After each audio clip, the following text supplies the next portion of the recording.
The word for today, for the right reasons.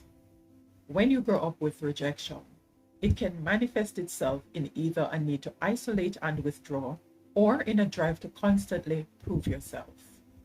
One man said it like this: I can still hear my father yelling, telling me I'd never be any good, never amount to anything.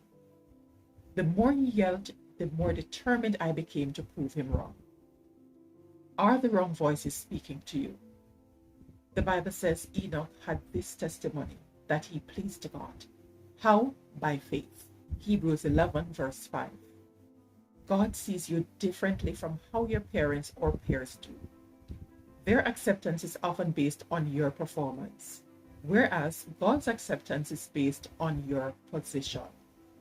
Paul writes, God made him who had no sin to be sin for us, that in him we might become the righteousness of God.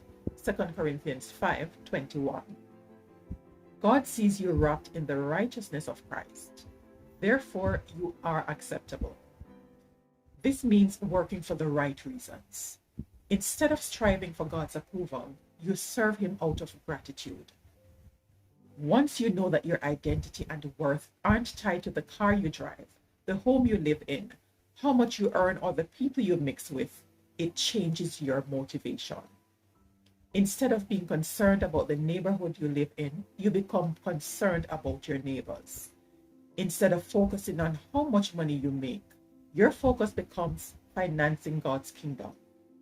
Instead of worrying about your job title, your goal becomes performing with excellence and integrity.